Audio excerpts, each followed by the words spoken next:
نحمده ونصلي على رسوله الكريم اما بعد اعوذ بالله من الشيطان الرجيم بسم الله الرحمن الرحيم وإذ أخذ الله ميثاق النبيين لما آتيتكم من كتاب وحكمة ثم جاءكم رسول مصدق لما معكم لتؤمنن به ولتنصرنه قال أقررتم وأخذتم على ذلكم إسري قالوا أقررنا قال فاشهدوا وأنا معكم من الشاهدين صدق اللہ العظیم۔ کہاں میں کہاں مدح ذات گرامی، نہ سعدی نہ رومی نہ قدسی نہ جامی، پسینے پسینے ہوئے جا رہا ہوں، کہاں یہ زباں اور کہاں نام نامی، صلی اللہ علیہ وسلم۔ سیرت النبی کورس میں تشریف لانے والے احباب کو ہم خوش آمدید کہتے ہیں۔ بخاری شریف کی سب سے پہلی حدیث، قال النبی صلی اللہ علیہ وسلم انما الاعمال بالنیات وانما لامرئ ما نوی۔ اعمال کا دار و مدار نیتوں پر ہے، اور آدمی کو وہی کچھ ملے گا جس کی وہ نیت کرے گا۔ اس لیے سب سے پہلے ہم سب کو اپنی نیت خالص کر لینی چاہیے کہ اس پروگرام کے اندر ہم کیوں آئے ہیں۔ نیت یہ ہونی چاہیے، نمبر 1 اللہ ہم سے راضی ہو جائے، نمبر 2 رسول اللہ صلی اللہ علیہ وسلم کی سیرت پر عمل نصیب ہو جائے۔ یہ 2 نیتیں رکھ کے جس وقت ہم یہاں بیٹھیں گے، انشاءاللہ ثم انشاءاللہ یہ پروگرام ہمارے لیے دنیا میں بھی عزت کا ذریعہ بنے گا، اور آخرت کے اندر انشاءاللہ ثم انشاءاللہ ہمیں رسول اللہ صلی اللہ علیہ وسلم کی جنت کے اندر سنگت نصیب ہوگی انشاءاللہ۔ کورس کے حوالے سے کچھ چیزیں وہ ذرا علمی انداز میں لکھی گئی ہیں آج کے سبق کے اندر۔ سب سے پہلے سیرت کا معنی۔ سیرت کا معنی طریقہ، رستہ۔ قرآن مجید کے اندر یہ لفظ ایک ہی دفعہ استعمال ہوا ہے، سنعیدھا سیرتھا الاولی، اور سیرت کا اصطلاحی معنی آپ کے سامنے لکھا ہوا ہے کہ وہ ساری چیزیں جن کا تعلق بالواسطہ یا بلا واسطہ رسول اللہ صلی اللہ علیہ وسلم کی ذات گرامی سے ہے، یا رسول اللہ صلی اللہ علیہ وسلم کی حیات طیبہ سے ہے، یا رسول اللہ صلی اللہ علیہ وسلم کی نشست و برخاست یعنی اٹھنے بیٹھنے حرکات و سکنات سے ہے، یا رسول اللہ صلی اللہ علیہ وسلم کے زمانہ سے ہے، یہ ساری چیزیں جو ہیں یہ سیرت النبی کہلاتی ہیں۔ سیرت اور حدیث میں فرق۔ اگلے دن ہمارے شیخ جن سے میں نے بخاری شریف پڑھی، شیخ عبد الرحمن لغاری صاحب نور اللہ مرکزہ، ابھی پچھلے ہفتے ان کا انتقال ہوا۔ مظفر گڑھ سے آگے راجن پور روڈ پر ان کا وہ گاؤں تھا جہاں ہم جنازے کے لیے گئے۔ ہماری ترجمہ کلاس کے امیر صاحب ہیں حافظ اعظم علی صاحب، وہ ہمارے ساتھ تھے۔ سفر کی ساری سہولتیں ہمیں انہوں نے مہیا کی، اللہ اس کے بدلے میں انہیں جنت کی نعمتوں سے نوازے۔ تو سفر کے دوران یہ سوال انہوں نے کیا کہ سیرت اور حدیث کے اندر فرق کیا ہے۔ آج میں نے لکھ بھی دیا کہ جب ایک بندہ ایک چیز کو ذہن میں رکھے تو اس میں سوالات آتے رہتے ہیں، اور ہونے بھی چاہیے۔ یہ سبق جس وقت آپ پڑھ کے جائیں تو گھر کے وہ افراد جو یہاں درس میں شریک نہیں ہوئے ان کے ساتھ جا کے اس کا تکرار کریں، اور انشاءاللہ ثم انشاءاللہ یہ سبق اور یہ درس آپ کے ذہن کے اندر جو ہے وہ پختہ ہو جائے گا۔ تو انہوں نے یہ سوال کیا کہ کیا سیرت اور حدیث کے اندر فرق ہے؟ تو وہ آپ کے سامنے میں نے لکھ دیا کہ سیرت اور حدیث میں فرق ہے۔ دو فرق لکھے ہوئے ہیں کہ سیرت کے اندر جو رسول اللہ صلی اللہ علیہ وسلم کی ذات مقدسہ سے جتنے بھی واقعات ہیں ان کے اندر ایک ربط اور ترتیب کا اہتمام کیا جاتا ہے، جبکہ حدیث کے اندر اس چیز کا اہتمام نہیں ہوتا۔ حدیث اور سیرت کے اندر دوسرا فرق یہ ہے کہ سیرت میں رسول اللہ صلی اللہ علیہ وسلم کی ذات سے اصلاً بحث کی جاتی ہے، ذات رسول سے بحث ہے، جبکہ حدیث کے اندر احکام جو ہیں وہ چلتے ہیں، جتنے بھی احکام اسلام ہیں اس کے اندر وہ چلتے ہیں۔ تیسری چیز سیرت اور تاریخ کے اندر فرق، کہ سیرت اور تاریخ کے اندر فرق کیا ہے؟ پہلا فرق یہ ہے کہ تاریخ کا موضوع انسان اور زمانہ ہے، تاریخ کا موضوع انسان اور زمانہ ہے، اور سیرت کا موضوع وہ صرف آپ صلی اللہ علیہ وسلم کی ذات گرامی ہے۔ دوسرا فرق، تاریخ کا موضوع ملک اور زمانہ، اس کے اندر شخصیات جو ہوتی ہیں وہ ضمناً آتی ہیں، جبکہ سیرت النبی کے اندر رسول اللہ صلی اللہ علیہ وسلم کی شخصیت اور آپ کی ذات گرامی ہی وہ بحث اور موضوع ہے۔ سیرت کی تاریخ، سیرت کب سے چلی ہے، اس میں تھوڑی سی تفصیل ہے۔ سیرت کے چلنے سے لے کر آج تک جتنے مرحلے آئے ہیں سیرت نگاروں نے ان کو تھوڑا سا تقسیم کیا ہے۔ سیرت پر کام کے حوالے سے سب سے پہلا وہ جو ہے جمع کا ہے، کہ سیرت کے واقعات کو جمع کرنا، اور یہ کام صحابہ اکرام نے کیا۔ رسول اللہ صلی اللہ علیہ وسلم کی نسبت سے جتنے واقعات تھے صحابہ اکرام نے ان کو جمع کیا۔ دوسرا مرحلہ اس کے اندر آتا ہے ترتیب اور تدوین۔ اس کے اندر جتنے بھی وہ واقعات جمع شدہ تھے ان کو وسیع پیمانے پر تحریر کرنا، یہ دوسرا مرحلہ تھا، اور یہ تابعین اور تبع تابعین کے زمانہ میں یہ کام ہوا کہ انہوں نے ان واقعات کو باقاعدہ تحریر کی صورت کے اندر جو ہے نا وہ لے کر آئے۔ تیسرا مرحلہ ہے تصنیف و تالیف۔ اس دور کے اندر سیرت پر مفصل کتابیں لکھی گئیں اور سیرت کو ایک مستقل فن اور علم کے طور پر متعارف کروایا گیا ہے، اور یہ 4 صدی ہجری کے اختتام تک یہ سلسلہ چلتا ہے۔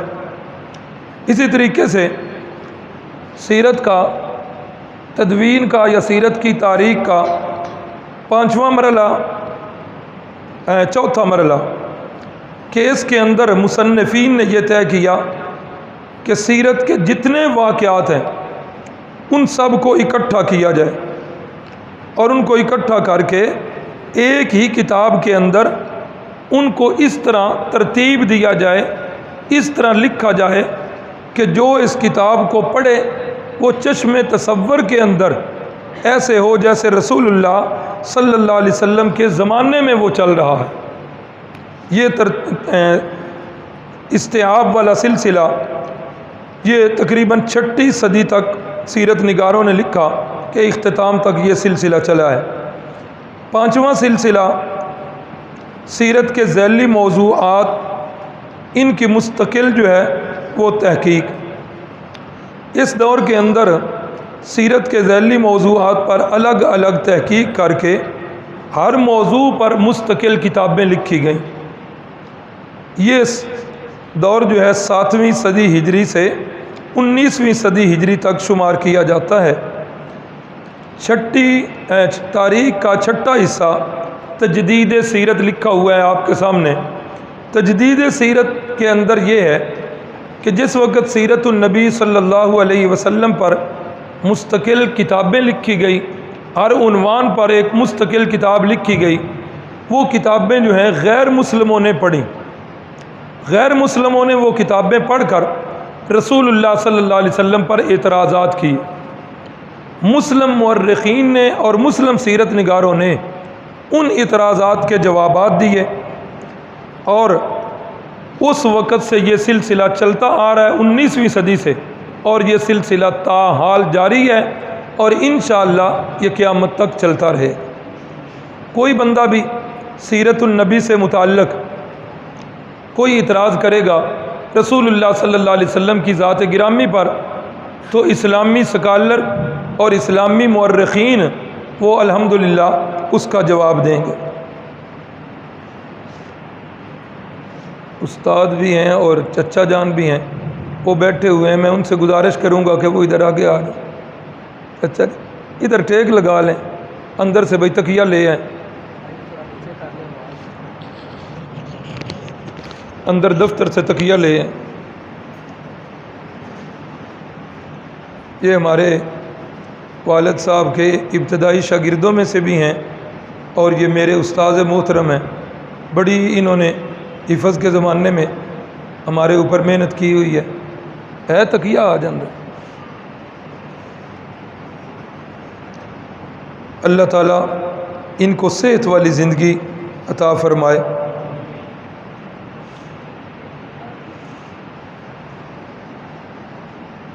سیرت کی تاریخ کے بعد سیرت کی اہمیت۔ سیرت کی اہمیت کیا ہے؟ قرآن مجید میں اللہ رب العزت نے ارشاد فرمایا، لقد کان لکم فی رسول اللہ اسوۃ حسنہ۔ اے مسلمانوں، تمہارے لیے رسول اللہ صلی اللہ علیہ وسلم کی حیات طیبہ بہترین نمونہ ہے۔ نمونے کی شاید آپ کو اس مثال سے سمجھ آ جائے۔ یہ موبائل ہے میرے پاس، اوپو کمپنی کا ہے، ماڈل کا تو مجھے نہیں پتہ، میں آپ کو یہ دکھاتا ہوں کہ یہ اوپو کمپنی کا اس نمبر کا ماڈل، اس ماڈل کا جو ہے نا بالکل اسی طرح کا لے کے آؤ، اسی طرح کا موبائل مجھے چاہیے۔ آپ بازار میں جاتے ہیں، اسی کمپنی کا، اسی رنگ کا، اسی ماڈل کا موبائل لے کے آتے ہیں، تو جو میں نے آپ کو دکھایا تھا اسے نمونہ کہتے ہیں۔ اللہ رب العزت نے اپنے پیارے محبوب صلی اللہ علیہ وسلم کو ہمارے اندر بھیج کر ہمارے اوپر احسان عظیم فرمایا، اور فرمایا کائنات کے لوگوں، تمہاری کامیابی اس بات میں ہے کہ رسول اللہ صلی اللہ علیہ وسلم کی حیات طیبہ تمہارے لیے بہترین نمونہ ہے۔ جس طرح یہ کر رہے ہیں اسی طرح کرنا ہے، جس طرح اٹھنا ہے یہ اٹھ رہے ہیں اسی طرح اٹھنا ہے، ان کی بیٹھک کی طرح بیٹھک کرنی ہے، ان کے سونے کی طرح سونا ہے، ان کے جاگنے کی طرح جاگنا ہے، ان کی تجارت، ان کی سیاست، ان کی عبادت، الغرض زندگی کے جتنے پہلو بھی ہیں تمہارا ہر پہلو میرے محبوب کی طرح ہونا چاہیے۔ تو اللہ کے نبی اللہ تعالیٰ نے اپنے پیارے محبوب کو ہمارے لیے اسوہ بنا دیا، اور ساتھ فرمایا قل ان کنتم تحبون اللہ فاتبعونی۔ محبوب اپنی میٹھی زبان سے اعلان فرما دیجئے، اگر تم چاہتے ہو کہ اللہ تم سے محبت کرے، آپ چاہتے ہیں کہ اللہ ہم سے محبت کرے، اللہ کرے دی، تو اللہ نے اس کا ایک نسخہ بتایا ہے، فرمایا فاتبعونی، میرے محبوب کی اتباع کرو ہر کام کے اندر، ہر کام میں اتباع کرو، دو فائدے ملیں گے، یحببکم اللہ، اللہ تم سے محبت کرنے لگیں گے، دوسرا فائدہ وَيَغْفِرْ لَكُمْ ذُنُوبَكُمْ، جس وقت میرے محبوب کی اتباع کرو گے، ہر کام میرے محبوب کی طرح کرو گے، تو پھر اللہ رب العزت تمہارے پچھلے سارے گناہوں کو معاف فرما دے۔ تو سیرت کی اس سے بڑھ کر کیا اہمیت ہوگی کہ جس پر چلنے سے ہماری زندگی کے پچھلے گناہ معاف ہو جائیں، اور ہماری اگلی زندگی جو ہے وہ اچھی بن جائے، اور جنت کے اندر رسول اللہ صلی اللہ علیہ وسلم کی رفاقت مل جائے۔ تو اس سے بڑھ کر کیا جو ہے وہ سعادت ہے اور اس سے بڑھ کر سیرت کی کیا اہمیت ہو سکتی ہے۔ سیرت پڑھنے کے مقاصد کہ ہم یہاں بیٹھتے ہیں، ہمارا مقصد کیا ہے بیٹھنے کا؟ سیرت کے مقاصد یہ ہیں کہ اپنے اپنے جذبات اور اپنی خواہشات کو بالائے طاق رکھ کر سیرت سے حاصل ہونے والے دروس کی روشنی میں دین پر چلنے کا جذبہ پیدا کرنا، اپنی خواہشات کو اپنے جذبات کو مغلوب کر کے سیرت سے جو حاصل ہونے والے درس ہیں ان کے مطابق دین پر چلنے کا جذبہ پیدا کرنا، یہ ہے سیرت کا پڑھنے کا مقصد ہے۔ ایک بہت بڑے بزرگ گزرے ہیں، حضرت ڈاکٹر عبدالحی عارفی رحمۃ اللہ تعالی علیہ، بڑا پیارا جملہ ان کا ملا، فرماتے ہیں کہ دین شوق پورا کرنے کا نام نہیں، دین شوق پورا کرنے کا نام نہیں ہے، بلکہ نبی پاک صلی اللہ علیہ وسلم کی اتباع کا نام دین ہے۔ نبی علیہ السلام کی اتباع کا نام جو ہے وہ دین۔ اب جب سیرت کی اہمیت کا بھی پتہ چل گیا، سیرت کے مقاصد کا بھی پتہ چل گیا، اب ضروری تھا کہ ایک ایسی شخصیت کی ہمارے پاس سیرت ہونی چاہیے جو ہر لحاظ سے کامل اور اکمل ہو، جس کے اندر کوئی خامی یا کمی نہ ہو۔ جب ہم نے اقوام عالم کی تاریخ کا مطالعہ کیا، جب ہم نے اللہ کے پیغمبروں کی تاریخ کا مطالعہ کیا، تو اللہ کے پیغمبروں کی سیرت آج وہ ہمیں محفوظ نہیں ملتی۔ انبیاء کرام کی سیرت آج محفوظ نہیں ہے۔ یہودیوں کے پاس اپنے نبی حضرت موسیٰ علیہ السلام کی سیرت آج محفوظ نہیں۔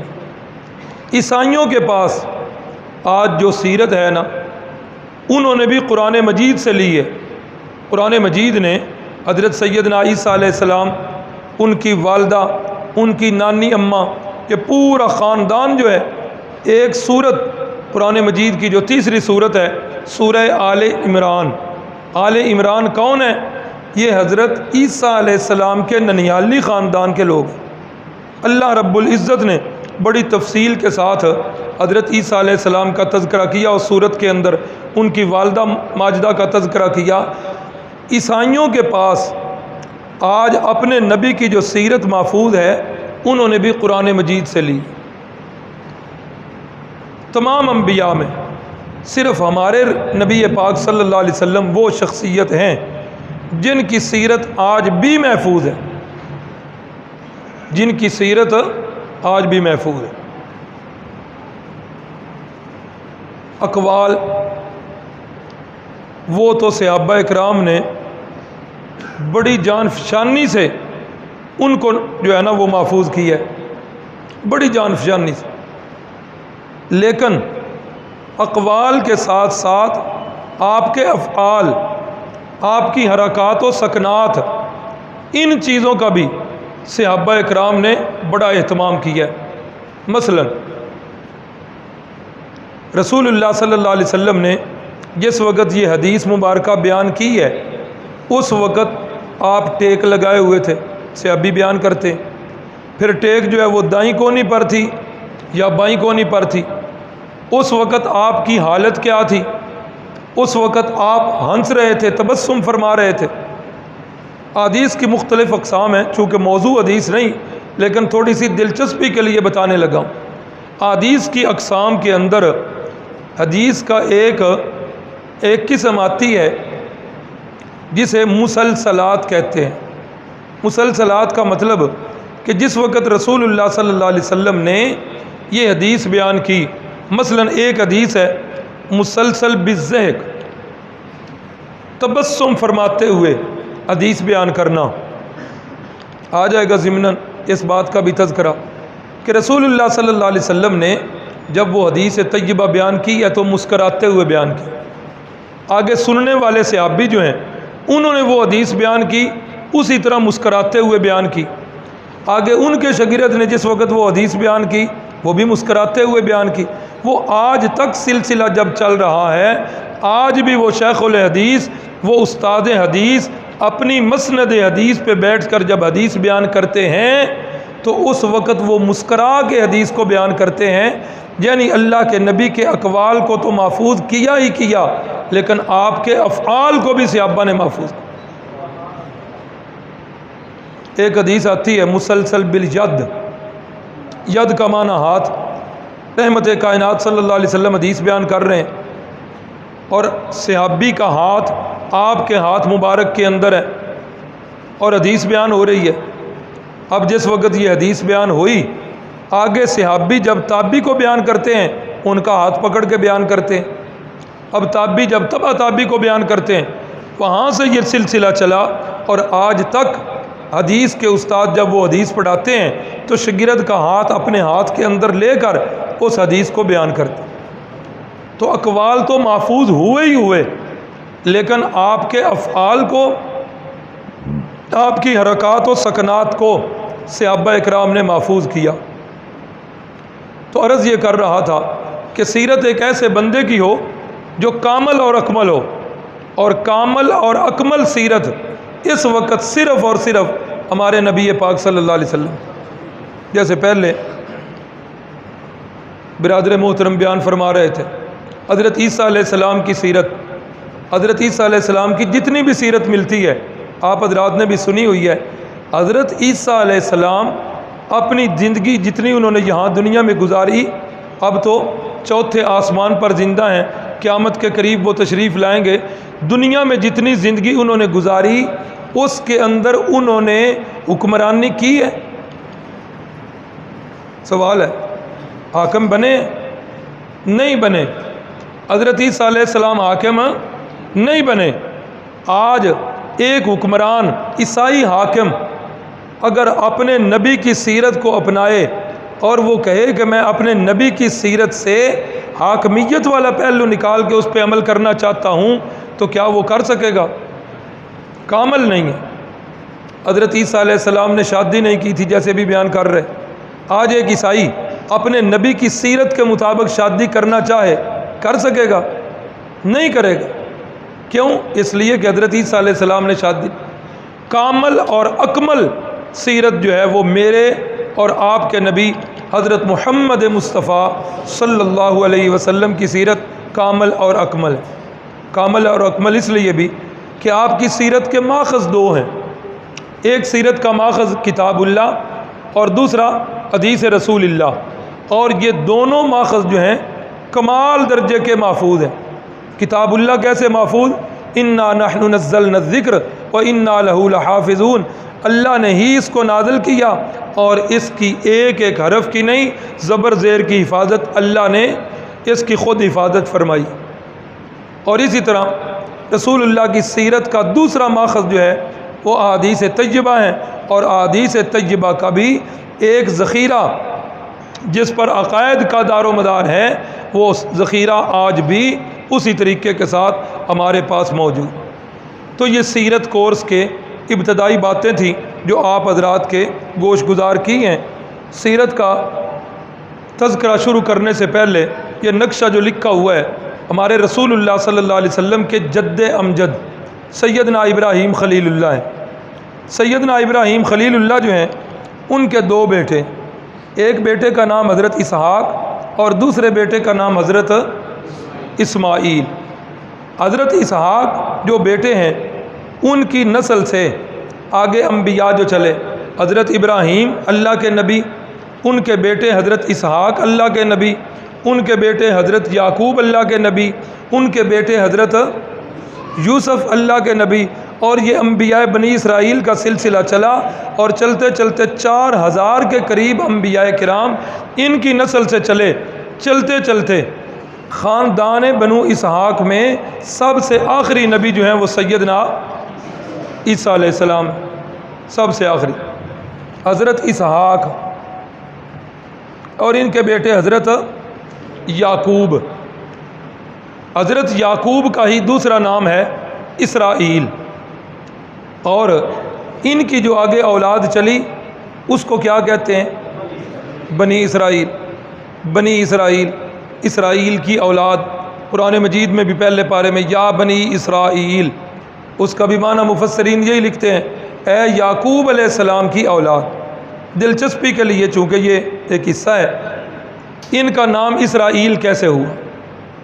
ان کے والد گرامی حضرت اسحاق، انہوں نے اپنے چونکہ حاکم تھے، انہوں نے اپنی 24 گھنٹے کی زندگی کو 3 حصوں میں تقسیم کیا ہوا تھا۔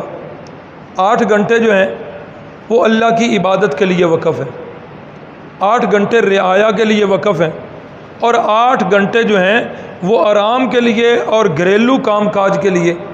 زندگی کو 24 گھنٹوں کو کتنے حصوں میں؟ 3 حصوں میں۔ نمبر 1 عبادت کے لیے، نمبر 2 رعایا کے لیے، اور نمبر 3 گھر کے کام کاج کے لیے اور آرام کے لیے۔ حضرت اسحاق علیہ السلام معبد خانے میں ہیں، خلوت گاہ میں ہیں، اللہ کی عبادت کرنے لگے ہیں۔ انہوں نے اپنے بیٹے چھوٹے سے تھے حضرت یعقوب، ان کو باہر کھڑا کیا کہ اب میرے عبادت کا ٹائم ہے، عوام میں کوئی آدمی آئے اسے بتا دینا کہ ابا جی اس وقت عبادت میں مصروف ہیں، اس وقت نہیں ان کے پاس ٹائم، جب وہ باہر آئیں گے تو آپ اس وقت آ جائیے۔ اتنے میں حضرت جبریل امین تشریف لے آئے، اور جبریل امین آئے انسانی شکل میں۔ حضرت یعقوب علیہ السلام چھوٹے بچے ہیں، اگرچہ بعد میں نبی بنے، جب نبوت ملی پھر تو جبریل امین کو پہچانتے تھے، ابھی چھوٹے سے بچے ہیں، ابھی انہوں نے حضرت جبریل کو پہچانا نہیں۔ انہوں نے کہا بھئی میں نے حضرت اسحاق سے ملنا ہے۔ چھوٹے بچے حضرت یعقوب کہنے لگے ابا جی اس وقت عبادت میں مصروف ہیں، میری ڈیوٹی انہوں نے لگائی ہے کہ اندر کوئی بندہ نہ آئے، تو آپ مہربانی کرو جب ابا جی باہر تشریف لائیں گے تو اس وقت ان سے مل لینا۔ حضرت جبریل امین کو حضرت یعقوب کی یہ ادا بڑی پسند آئی کہ باپ نے ایک کام پر ڈیوٹی لگائی ہے، عمر میں چھوٹے بچے سے ہیں، چاہتے تو بچوں سے کھیل بھی سکتے تھے، ہاں جس طرح آج کل ہمارے بچے ہیں، ہاں بس باپ گھر آتا جائے، موبائل جیب سے نکالنا ہے، پھر نہ باپ کی پرواہ ہے نہ ماں کی پرواہ، نہ کھانے پینے کی پرواہ۔ بڑے جبریل امین خوش ہوئے، چھوٹے سے بچے نے اپنے باپ کی لگائی ہوئی ڈیوٹی کیسے پوری کی ہے۔ وہ کہنے لگے، مذاق میں پڑ گئے، نہیں میں نے ابھی ملنا ہے۔ حضرت یعقوب کہتے ہیں میں نے نہیں ملنے دینا۔ کہا نہیں میں نے آج ہی ملنا ہے، ابھی ملنا ہے، میرا ضروری کام ہے۔